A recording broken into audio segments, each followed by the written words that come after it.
우리 사도행전 28장, 드디어 사도행전의 마지막 장입니다. 28장 1절에서 6절, 28장 1절에서 6절까지 교독하고 6절은 같이 읽겠습니다. 우리가 구조된 후에 안즉 그 섬은 멜리데라 하더라.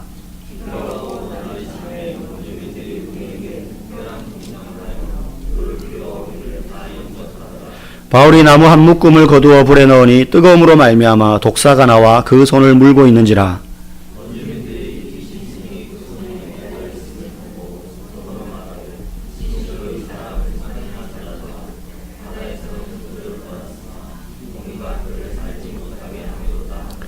바울이 그 짐승을 불에 떨어버리매 조금도 상함이 없더라.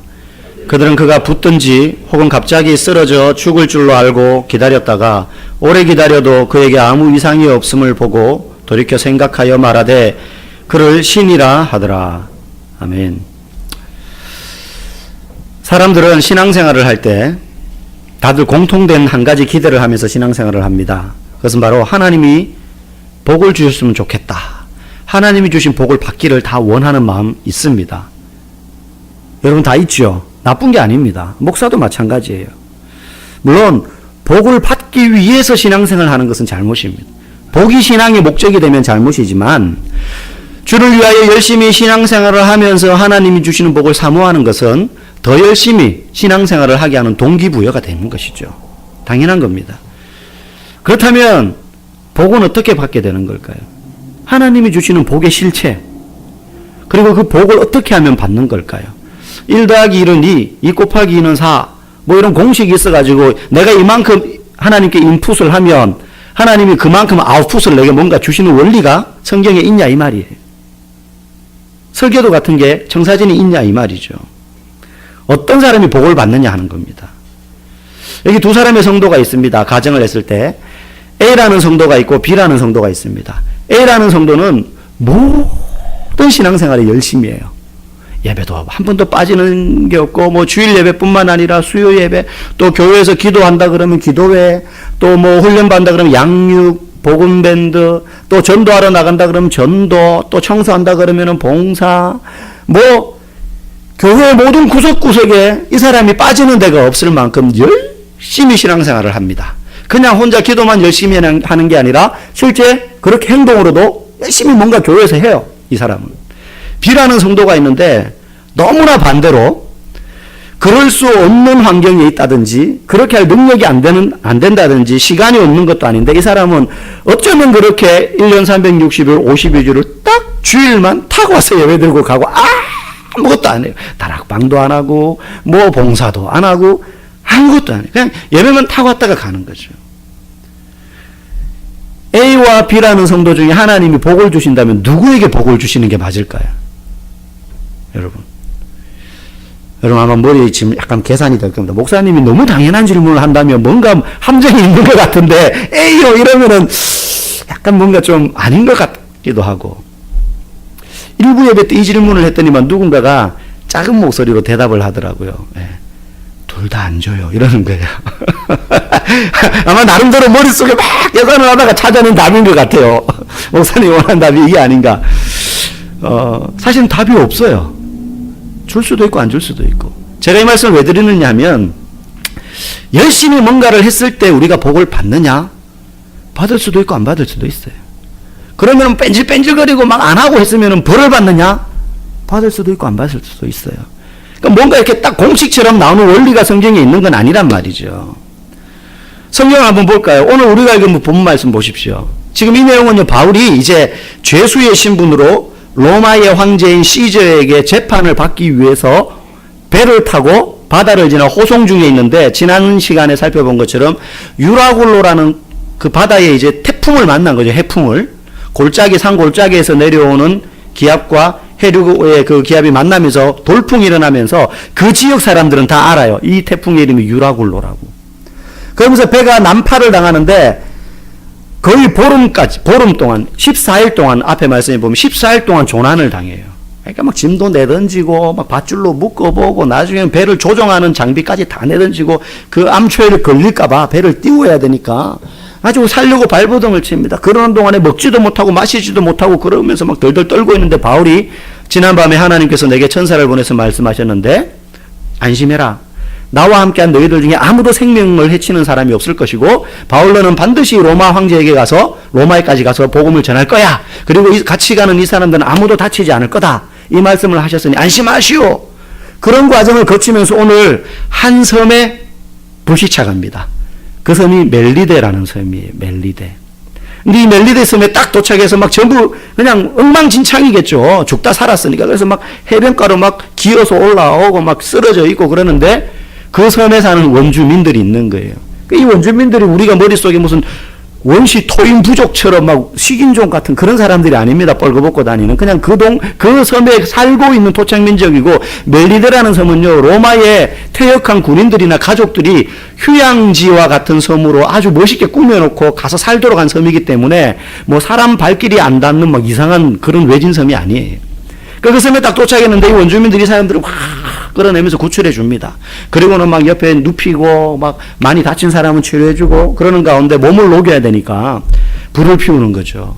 그때 바울이 이제 자기도 나무더미를 막 주워 가지고 불을 피우려고 불을 이제 나무더미를 불에 넣으려고 하는데 그 덤불 속에 뱀이 있었던 거예요.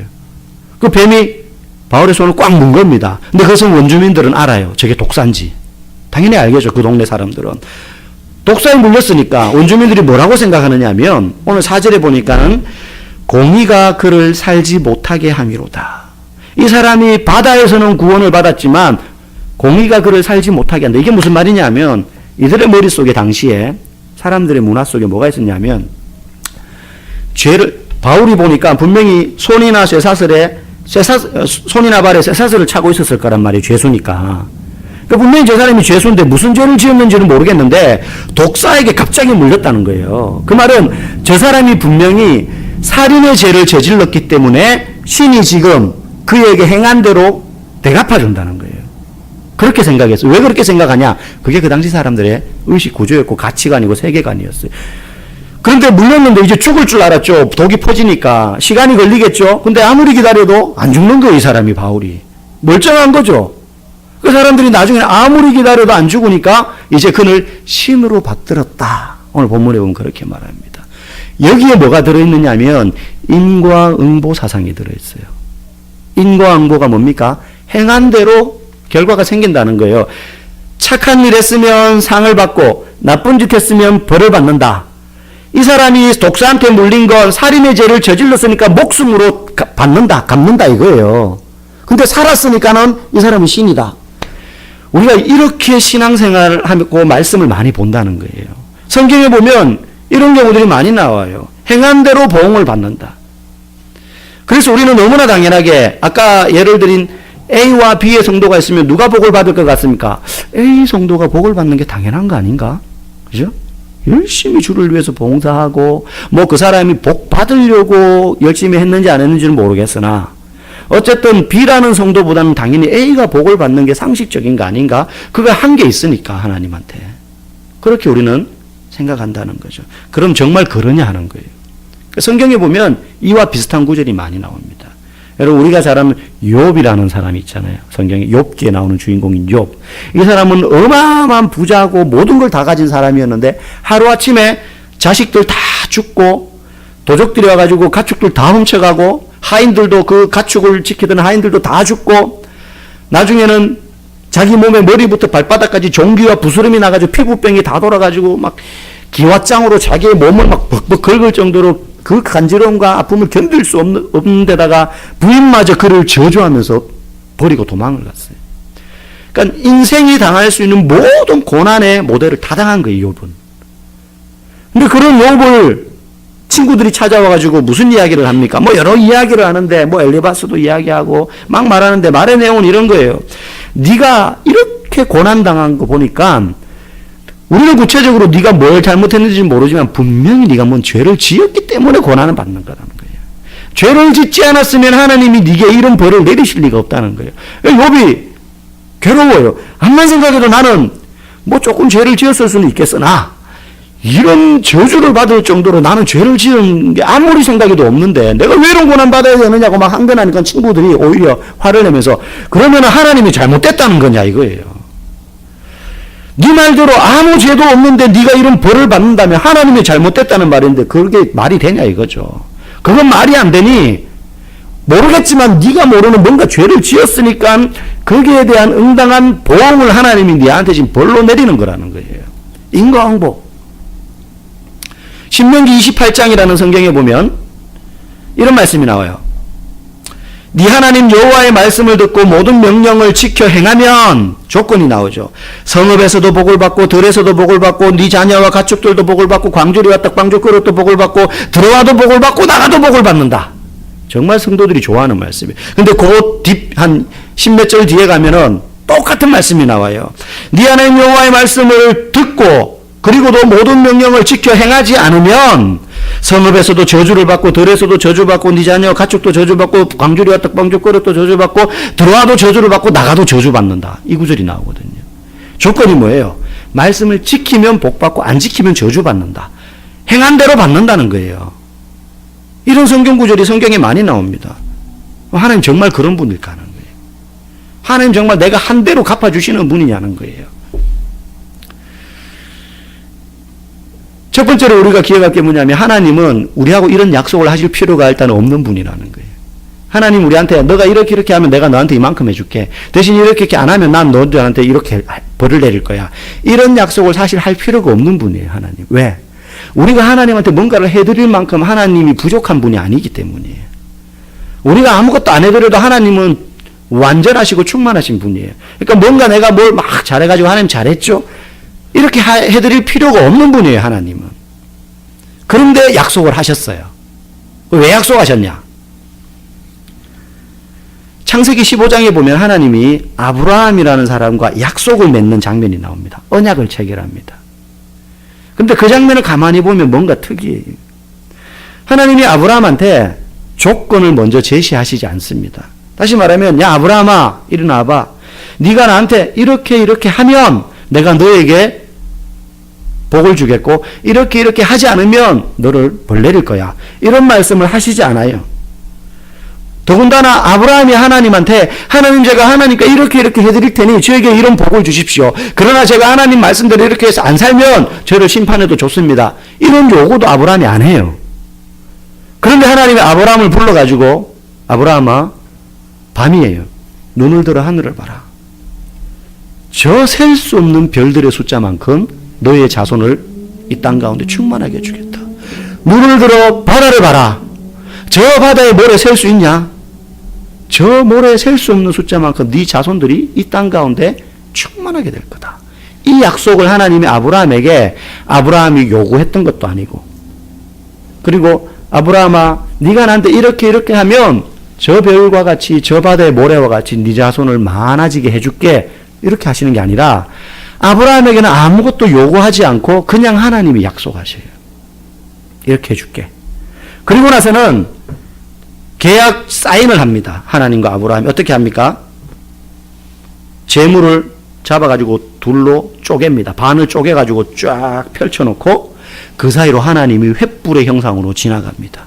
그 당시 아브라함이 살았던 당시에 그 세상에서는 그 시대에는 두 사람이 계약을 체결하면 땅에 대한 계약이나 성에 대한 계약이나 가축에 대한 계약을 체결하면은 그렇게 맺었어요. 요즘은 인감도장 찍고 사인하고 이러지만 그때는 재물을 잡아가지고 쪼개놓고 두 사람이 손을 잡고 그 재물 사이를 걸어가요. 왔다 갔다. 왜 그렇게 합니까? 우리 둘 중에 누구라도 이 약속을 어기면 이 재물이 쪼개지는 것과 같이 반으로 잘릴 거다. 그러니까 목숨을 걸고 이건 반드시 지켜야 된다 이거예요. 예. 요즘 인감도장 찍으면 이거는 빼도 박도 못하는 거잖아요. 일단 찍으면 그죠? 그래서 인감 함부로 찍지 마라 뭐 이런 말 많이 들었잖아요. 그때는 그렇게 했어요. 그 아브라함이 하나님 딱 보실 때 아브라함이 딱 알 수 있도록 이건 반드시 하나님이 이루겠다는 말이구나. 그런데 이때 아브라함은 안 지나가고 하나님만 지나가셔요. 아브라함은 안 지나가요. 그 아브라함은 약속을 한 겁니까? 안 한 겁니까? 안 했어요. 안 했죠. 왜냐하면 하나님이 아브라함한테 너 나한테 이렇게 하면 내가 자손을 많아지게 해줄게 이렇게 말씀하시지 않았거든요. 그냥 내가 저 하늘의 별과 같이 네 자손 많아지게 해줄게. 하나님께만 지켜야 될 의무가 생기는 일방적인 약속을 하나님이 하신 거예요. 그 말은 약속과 상관없이 하나님은 우리에게 복을 주기를 원하시는 분이라는 거예요. 왜 그렇습니까? 하나님 왜 그런 불평등한, 이걸 편무 언약이라 그래요. 쌍방간의 의무가 생기는 게 아니고 한쪽만의 의무가 생긴다는 거예요. 하나님께만 지켜야 될 의무가 생기는 약속을 아브라함이 요청도 안 했는데 하나님이 해주셔요. 그리고 하나님이 친히 그 불 사이로, 그 재물 사이로 지나가셔요. 내가 반드시 지킨다, 이거는. 아브라함이 시청각으로 보여주는 거죠, 아브라함에게. 하나님 지나가시면서 내가 이거 어기면 둘로 쪼개질 거다. 반드시 지킨다는 사인을 해주시는 거예요. 왜 그렇게 하셨어요? 이유는 하나밖에 없어요. 아브라함을 사랑하시기 때문에. 우리에게도 마찬가지. 하나님이 우리에게 왜 복을 주시느냐? 우리를 사랑하시기 때문에 주셔요. 결코 아브라함이나 우리가 하나님께 사랑받을 만한 뭔가를 약속을 했기 때문에 하나님이 우리에게 복을 주시는 것이 아니에요. 복을 받을 만한 뭔가를 우리가 해드려서가 절대 아닙니다. 우리의 행동이 너무 이뻐서, 너무 기특해서 그 대가로 우리에게 너 잘했으니까 오늘은 사탕 10개 이렇게 주시는 분이 아니라는 거예요. 우리의 행동 때문에 하나님이 그런 약속을 하시는 것이 아니라는 겁니다. 축복의 약속을. 실제 우리 어떻습니까? 살면서 신앙생활 하다 보면 믿음이 생기고 신앙이 자라면 내가 하나님을 기쁘게 하기 위해서 살아야지. 그러면서 성경도 읽어보려고 결심하고 기도도 내가 해야지. 내가 회사에서도 나쁜 짓 안 하고 정직하게 살아야지. 뭐 이런 결단을 막 하는데 잘 안 될 때가 많아요. 실패할 때. 저는 고등학생 때 이제 은혜 받고 학생으로서 내가 할 수 있는 하나님을 기쁘게 하기 위해서 뭘 할 수 있을까라고 생각했던 게 욕을 안 해야겠다. 욕을 안 해야겠다.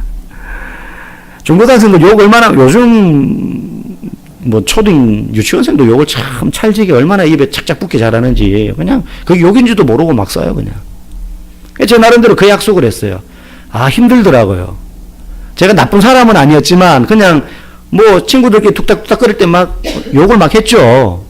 근데 어느 순간 그 생각이 들면서 욕을 안 해야지 하는데 이게 하루아침에 고쳐집니까? 이게 습관이 되어 있는데 잘 안 고쳐집니다. 여러분 사람의 습관이라는 게요. 그 말이 딱 맞아요. 3살 버릇 8까지 간다. 고쳐지는 것도 있는데 잘 안 고쳐지는 것도 있어요. 뿌리 깊이 인이 박혀가지고. 예? 아버지 때부터 할아버지 때부터 가문에 그냥 어른들이 그렇게 살아온 걸 보고 자란 사람은 자기도 모르게 이게 인이 박혀가지고 잘 안 고쳐져요. 그래가지고 이걸 고치는데 참 오래 걸렸어요. 그 나중에 어느 정도 이게 딱 정착이 되니까 군대 가서도 욕이 안 나오더라고요. 그래서 제가 군대에서 해본 제일 심한 욕이 야 이 새끼야. 이게 제일 심한 욕이었어. 야 이 새끼야. 뭐 제가 그 욕을 할 때 이제 저하고 오래 군생활했던 친구는 알죠. 저 양반이 엄청 지금 열받았구나. 지금 엄청 열받았구나. 제 나름대로는 그게 제일 센 욕이었어요. 잘 안 고쳐져요. 실패하거나 그럴 때마다 우리는 낙심해요. 그래서 금방 관두죠. 성경 열심히 읽어야지. 성경 열심히 읽어야지. 어제도 복음밴드 이제 이기들 수료여행 갔다 왔는데 열심히 읽고 계시죠? 그러니까 어떤 분은 뭐 어디까지 다 읽었다 그러고 어떤 분은 대답을 못 하시더라고요. 열심히 읽고 계시죠? 그러니까 이러면서 대답을 못 하시더라고요. 자꾸 실패해요. 하나님 기쁘게 하는 게 이런 거다라는 거 우리가 모르지 않아요. 압니다. 이렇게 살면 하나님 기뻐하실 거야? 알아요. 아는데 그게 잘 안 사라져요. 그럼에도 불구하고 하나님은 우리에게 복을 주시기를 원하셔요. 이유는 다른 거 없어요. 자신과 꼭 닮게 만드신 피조물을 우리를 너무 사랑하시기 때문이에요. 자식이 우리한테 뭘 잘하고 기쁘게 할 만한 행동을 했을 때만 기쁩니까? 그것 때문에 자식을 사랑합니까? 부모가? 아니에요. 나를 닮은 저놈의 자식 그냥 사랑하는 거예요. 예쁜 거예요. 가슴 아프게 하고 속 썩일 때도 있지만 그 아들이 낙심하고 실패하고 절망해가지고 눈물을 흘릴 때 부모는 피눈물을 흘리잖아요, 속으로. 그죠?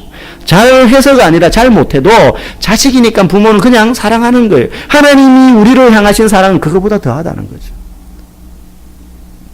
그래서 우리가 잘 못해도 말씀대로 사는 거 실패해도 실수해도 우리를 사랑하십니다. 그러면 신명기 28장 같은 말씀, 아까 앞에 말한 나가도 복을 받고 내 말을 잘 따르고 행하면 복 주고 안 그러면 저주 줄 거야. 이런 말씀 왜 하셨냐 이거예요. 이거는 하나님과 우리의 관계를 설정하는 기준이 되는 이유로 주신 거예요. 우리의 관계가 뭡니까? 하나님과 아버지와 자녀잖아요. 그러면 우리한테는 무슨 책임이 생기느냐 하면 아버지를 닮아가야 될 책임이 생겨요. 그럼 자식은 안 시켜도 아버지를 닮아갑니다. 똑 닮지는 않지만 많이 닮아가요. 걸음걸이. 사춘기 시절 딱 지나면 아들들은요, 엄마들도 헷갈려요. 밖에서 전화했는데 아들이 받았는데 여보 이래요. 아들의 음성이 남편 음성하고 어떻게 그렇게 똑같아지는. 딸들은 엄마하고 그렇게 닮아가고. 예. 저도 한 번씩 전화하면요,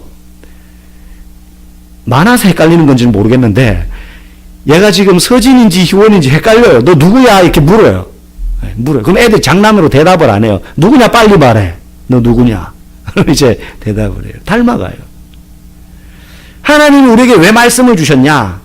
아버지를 닮아가도록. 그게 없으면 어떻게 살아야지 아버지를 닮는 건지 모르잖아요. 아버지를 닮아가라는 거예요. 하나님 우리에게 말씀을 주신 이유는 이걸 가지고 기준을 딱 삼아가지고 요렇게 지키면 상 주고 안 지키면 막 벌 주기 위하여 말씀을 주신 것이 아닙니다. 만약에 그걸 위해서 말씀을 주셨다면 우리 중에 멀쩡하게 지금 살아있을 사람 없어요, 여기. 못 지킨 게 더 많으니까. 막 지켜보려고 했는데 안 되잖아요. 그럼 그때마다 하나님 우리한테 벌을 주셨다면 우리 중에 거의 아마 여기 다 반신불수로 누워 있어야 될 거예요. 번개 막 치고 그냥 입 돌아가고 막 눈 그냥 멀고 막. 근데 하나님 그렇게 안 하시잖아요. 상 주고 벌 주려고 말씀을 주신 것이 아니라 아버지를 닮아가는 자식들 되라고. 아버지 닮아가는 자식들 되라고. 이스라엘 백성들을 애국에서 탈출시킨 이유는 자유롭게 살라고 준 게 아니고 하나님만 예배하는 백성들 되라고 탈출시키셔서 땅을 주신 거잖아요. 하나님 닮아가라는 거죠. 하나님 닮아가라는 거죠. 그래서 그게 은혜예요. 광야로 나오면 애국에 있을 때보다 더 힘듭니다. 당장 내일 먹을 양식 재배 못해요. 농사 못 짓습니다. 쌓아놓지 못합니다. 그러니까 어떻게 돼요? 하나님 먹을 거 없어요. 아픕니다. 애국에 있으면 의원이라도 불러서 치료할 수 있는데 광야로 나왔어요. 아파요. 병이 났어요. 어떻게 합니까? 하나님 아파요. 적군이 막 몰려와요. 애굽에 있으면 그거 두려워할 이유가 없어요. 애굽이 자기들 지켜주니까. 근데 광야로 나왔어요. 훈련된 병사가 있습니까? 400년간 노예로 살던 민족이. 무슨 제대로 만들어 놓은 무기가 있습니까? 없어요. 적군이 막 쳐들어와요. 말을 타고. 그럼 어떻게 합니까? 하나님 어떻게 합니까? 살려주세요. 하나님의 은혜만을 볼 수밖에 없어요. 그래서 하나님의 백성답게 살라고 광야로 나와서 그 과정이 힘들고 거칠 수 있지만 그게 하나님의 자녀답게 만들어져 가는 과정이고 그게 은혜라는 거예요. 그럴 때 우리는 더 은혜를 찾게 돼요. 하나님의 은혜만을 의지하게 돼요. 그래서 성경에 나오는 어떤 조건들 이렇게 하면 이렇게 해주고 이렇게 안 하면 벌받아 라고 말하는 것처럼 기록되어 있는 말씀을 우리가 읽을 때에 율법이나 조건, 항목들 요건 내가 지켜야지 그럼 이런 복을 받을 거야 이게 아니라 은혜로 읽어야 돼요. 내가 하나님 백성답게 살라고 이렇게 주셨구나. 흔들리는 마흔 붙잡아주는 화두라는 책이 있습니다. 책 제목이 약간 어려워요. 흔들리는 마흔 붙잡아주는 화두. 이 화두라는 말이 불교 용어예요. 이 책은 불교의 가르침을 현대적인 용어로 풀어 쓴 책이에요. 일반인들이 읽도록. 그러니까 불교에 관한 책이에요. 불교의 교리에 관한 책. 이 책에 보면 이런 얘기가 나와요. 한 수행자들이 노선사에게, 스승이죠. 득도한 노선사에게 가르침을 받는데 한 명이 지금 어떤 상태냐면 스승님 제가 지금 절벽에 매달려 있지만 곧 떨어질 것 같습니다. 힘이 점점 빠집니다. 어떻게 하면 됩니까? 가르침을 주십시오. 그러자 이 노선사가 손을 놓게 그러는 거예요. 손을 놓게. 그러자 또 다른 한 제자가 말합니다. 스승님 저는 지금 벼랑 끝에 발끝으로 서 있습니다. 어떻게 해야 됩니까? 그러자 이 노선사가 한 걸음 내딛게 그러는 거예요. 이게 무슨 말입니까? 밑에 그 책을 쓴 사람이 이렇게 설명해 놨어요. 날마다 펼쳐지는 일상의 삶 속에서 작게라도 우리는 죽는 연습을 해야 됩니다. 매일 진짜 절벽에서 뛰어내리고 이 말이 아니고 매일 우리의 자아를 죽이고 우리의 욕심을 내려놓고 우리의 권리를 포기하고 남을 위해서 우리를 희생하며 사는 그러려면 자기 자아를 죽여야 됩니다. 여러분 이 가르침이 성경에 나오는 가르침과 굉장히 익숙하게 들리지 않습니까? 바울이 로마서에 뭐라 그랬습니까? 나는 날마다 죽노라. 내 안에 있는 성령대로 하나님이 기뻐하시는 대로 살고 싶어 하고자 하는 마음과 내 육신대로 내 마음대로 살고 싶어 하는 두 마음이 맨날 싸운다는 거예요. 내 안에서. 맨날 싸운다. 너무 괴롭다. 이 사망의 몸에서 누가 나를 건져내랴. 바울이 뭐라 그럽니까? 나는 날마다 죽노라. 내 욕심 내려놓고 십자가 앞에 내 권리를 내려놓고 이 가르침과 이 불교에서 말하는 가르침이 똑같잖아요. 똑같잖아요. 표현만 약간 다를 뿐이지. 이런 생각이 들었어요. 모든 종교가 추구하는 것은 날마다 죽는 것이구나. 날마다 죽는 것이구나. 양보하고 희생하고 포기하고 욕심내지 말고 날마다 죽으라는 것이구나. 근데 문제가 뭐예요? 죽으려 하지 않는다는 거예요. 불교 신자도 잘 안 죽어요. 네. 막 소금 팍팍 치면 배추가 숨이 죽어야 되는데 안 죽는다는 거죠. 기독교 신자도 안 죽으려고 한다는 거예요. 가르침은 아는데 바울의 가르침을 들은 기독교 신자나 불교의 가르침을 들은 불교 신자나 알겠는데 잘 안 죽으려고 한다는 거예요. 그러면 기독교와 불교가 똑같이 날마다 죽어야 된다라는 공통된 가치를 추구하고 있다면 결정적인 차이가 어디에 있냐는 거예요. 뭐가 다르냐는 거예요. 기독교나 불교나. 한 개 다른 게 있어요. 불교는 날마다 그렇게 죽는 방법이 자기가 고행하고 수행하고 막 몸부림을 치고 막 그렇게 살면 죽을 수 있다. 자기의 모든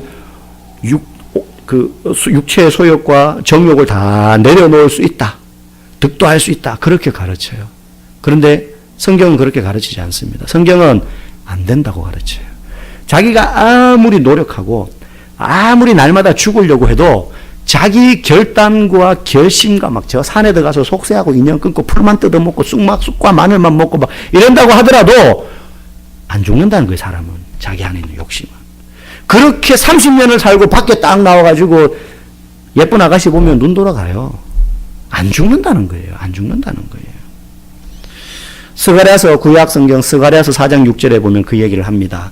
만군의 여호와께서 말씀하시되 이는 힘으로 되지 아니하며 능으로 되지 아니하고 오직 나의 영으로 되느니라. 우리의 고행 노력만으로는 우리가 안 죽는다는 거예요. 우리의 자력으로는 불가능합니다. 뭘로 됩니까? 하나님의 영으로. 바꿔 말하면 은혜로 돼요.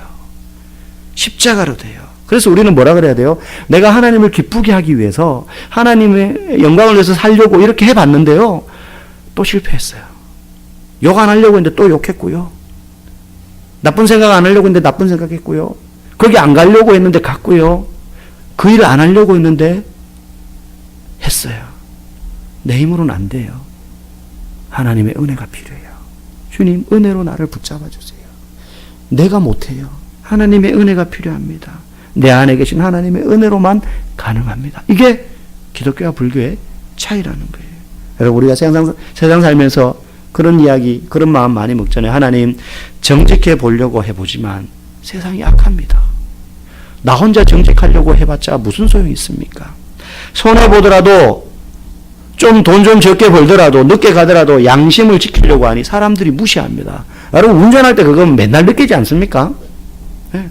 다른 사람들은 차 없고 그러면 신호 무시하고 갑니다. 경찰 없고 이러면. 나는 신호 지킨다고 딱 했어요. 저희 아파트 입구로 딱 들어가려면 이제 이쪽 차선에서는 저쪽에서는 우회전하면 바로 들어가지만 이쪽 차선으로 저는 다니기 때문에 좌회전 마지막 신호를 받아야 돼요. 그러면 아파트 앞에 차가 그렇게 안 많아요. 낮에는. 퇴근 시간, 출근 시간 외에는. 혼자 이제 딱 서 있으면 뒤에 차들이 한 두세 대 서 있을 때 있습니다. 갈까 그냥 뒤에 기다린 차들한테 미안한데 여러분 그런 마음 들 때 없습니까? 양심을 지키려니 어떨 때는요 그걸 못 기다려가지고 저를 휙 추월해가지고 이쪽 차선으로 해가지고 가는 차들이 있어요. 마음속에요 양심을 지키려니 사람들이 무시합니다. 저는 양심 지키려고 하는데 자존심 상합니다. 그때 하나님 주님 아버지 자식답게 살아보려고 말씀 붙잡고 말씀 지키려고 해보는데 잘 안 됩니다. 그래서 오늘도 실패했습니다. 불교는 여기까지 안 가고 막 계속 그렇게 해보는 거예요. 이제 막 될 때까지 막 안 되면은 더 자기를 고행하고 안 되면 더 굶고 안 되면 더 뭐 힘든 자세로 기도하고 안 되면 더 깊은 숲속에 들어가요. 근데 기독교는 그거 다 해봤거든요. 중세시대 때요 수도사들이 결혼도 안 하고요 자기의 정욕을 다 끊고 바위산에 성 짓고 올라가지고 수도사들이 그냥 풀떼기만 먹으면서 그렇게 살았어요. 종교개혁을 일으켰던 루터도 그렇게 살았어요. 결혼도 안 하고. 그러면서 매일 저녁마다 그렇게 정결하게 살려고 애쓰고도 잠자려고 하면 자기가 하루에 죄 지은 게 생각나는 거예요. 그러면 울통을 까고 차가운 돌바닥에 무릎 꿇고 앉아가 채찍으로 자기가 생각나는 죄의 숫자만큼 등을 막 자기가 때렸어요. 채찍으로 때렸어요. 살이 찢어지도록. 예수님도 채찍으로 맞으셨는데 우리 죄를 위해서 이러면서 막 때렸어요. 그런데 몇 년을 그렇게 살다가 루터가 깨달았어요. 왜 채찍을 치는 숫자가 안 줄지? 줄어야 되는데 그렇게 속세와 인연을 끊고 거룩하게 살려고 애를 썼는데 때리는 숫자가 안 주는 거예요. 그래서 깨달은 거예요. 로마서 하박국 2장 4절 말씀, 오직 의인은 믿음으로 말미암아 살리라. 내 힘으로 안 되는구나. 그리고 거기서 뛰어나왔고 일정한 시간이 지나 종교개혁을 일으켰고 루터는 수녀와 결혼했어요. 자기가 사지였는데 나중에는 결국에는 이거는 인간의 힘으로 안 된다는 거죠. 우리도 그런 거 많이 겪잖아요. 아까 말씀드린 것처럼 실패합니다. 양심 지켜보려고 하고 말씀 읽어보려고 하는데 안 돼요. 그때 하나님이 우리를 향해서요, 야 이놈의 자식아, 네가 그러놓고도 내 자식이냐? 네가 하나님의 아들이면서 그것도 못해? 이렇게 하시지 않는다는 거예요. 뭐라 그럽니까? 그때 하나님 우리한테 기대하시는 것은 그렇게 했는데 안 돼요. 하나님, 저는 의지도 약하고요, 결단력도 약하고요, 추진력도 약하고요, 작심삼일로 계속 끝나는데요, 저는 못해요. 그러나 그때 그래서 저는 주님의 은혜가 필요해요. 저는 주님의 은혜가 필요해요. 집사답게, 목사답게, 장로답게, 순장답게, 정말 자식들한테 신앙이 모범이 되는 부모답게, 직장에서 직원들이 내가 교회 다닌 줄 다 알고 집사인 줄 다 아는데 부끄럼잡게 살려고 해보는데 될 때도 있는데 안 될 때도 있다는 거죠. 그때 아버지, 그래서 주님의 은혜가 필요해요. 이 이야기 하기를 하나님은 기다리신다는 거예요. 왜? 하나님 은혜를 장전해 놓고 계시거든요. 그걸 얘기하라는 거예요. 안 돼요, 저 못하겠어요 하고 때려치우는 게 아니라, 포기하는 게 아니라 주님의 은혜가 필요합니다. 그래서 말씀은 읽으면 읽을수록 그런 사람은요, 기도하면 할수록 내 안에 하나님이 주시는 은혜에 대한 갈망이 더 커져갑니다. 말씀을 읽으면 읽을수록 깨닫는 거예요. 이건 내 힘으로 안 돼. 이건 내 힘으로 안 돼. 은혜가 더 필요해. 그래서 바울이 말년에 가면 고백하잖아요. 나는 죄인의 괴수다. 말씀을 읽으면 읽을수록, 신앙의 깊이가 깊어지면 깊어질수록, 주님 앞에 서면 설수록 나는 할 수 없어. 내 깡당으로 이 세상에서 못 살아. 하나님이 필요해. 더 가까이 가게 되는 거죠. 그런 사람은요, 작심삼일로 끝났다고 세상 끝난 듯이 절망하지 않습니다. 그러므로 여러분, 말씀대로 못 살았다고 낙심하지 마십시오. 절망하지 마십시오. 우리는 오늘도 내일도 은혜로 사는 사람이기 때문입니다. 여러분들 모두가 이번 한 주도 그 은혜에 힘입어서 다시 한번 결심하십시오. 무너진 말씀의 재단, 기도의 무릎, 가정예배, 큐티, 하나님 앞에 나와 우리는 다 압니다. 뭐가 하나님이 기뻐하는 건지 다 알아요. 자꾸 무너져서 그렇지. 그럼에도 불구하고 포기하지 마시고, 그래서 저는 주님의 은혜가 더 필요해요. 저를 더 강하게 붙잡아 주십시오. 그렇게 이번 한 주도 승리하며 살아가시는 여러분 되기를 주의 이름으로 축복합니다.